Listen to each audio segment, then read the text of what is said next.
Hello everyone, welcome to my channel. I hope everyone is having a wonderful day.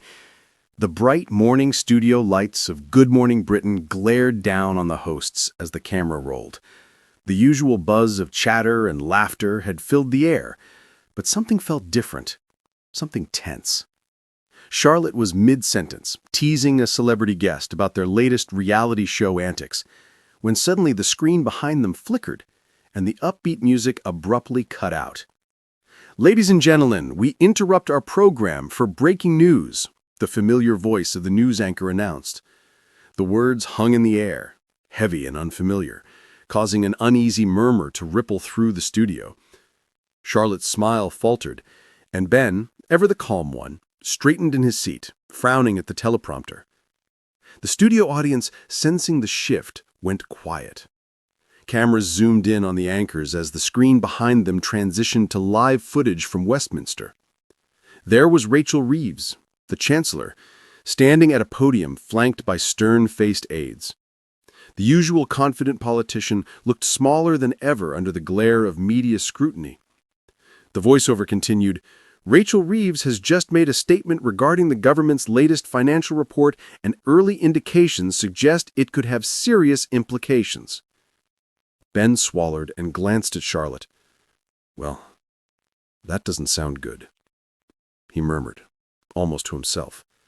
Charlotte's hand instinctively covered her mouth. Even the studio crew paused, the soft hum of cables and cameras replaced by a tense silence. Outside the studio, the city seemed to hold its breath.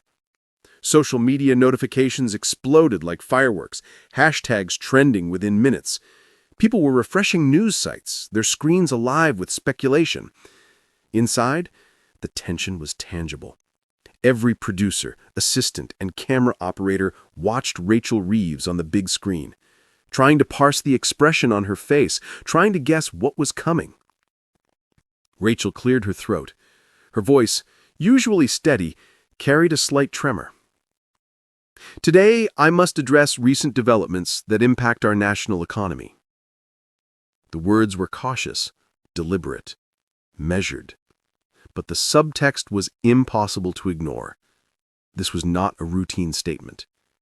Something had gone wrong.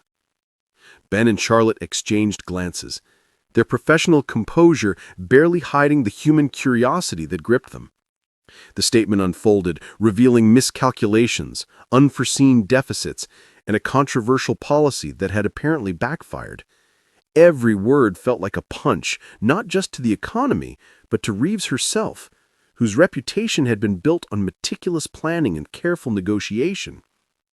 "Breaking news indeed," Charlotte whispered under her breath, gripping the edge of the desk. The producers fed the anchors snippets, and the camera operators adjusted for every reaction, every micro-expression. Rachel Reeves' face flickered between resolve and fatigue, a woman carrying the weight of consequences far beyond her control. Outside, people were watching in disbelief. In offices, cafes, and homes across the country, viewers leaned forward, holding their collective breath. The gravity of the situation settled in. This wasn't just politics. This was a human moment, raw and unfiltered, played out live before millions. And then, in a sudden twist that only live television could deliver, Rachel Reeves offered a half-smile, an almost imperceptible acknowledgement of the storm, but she stood her ground. She had missteps to account for, yes, but dignity remained intact. Back in the studio, Ben exhaled slowly. "Well, that's going to be a long morning," he said, a hint of humor undercutting the tension. Charlotte nodded, still fixated on the screen. The cameras continued rolling. Lives were paused, headlines were written in real time, and Rachel Reeves, whether the public would forgive or forget, had just become the center of a story that would dominate every news outlet for days to come.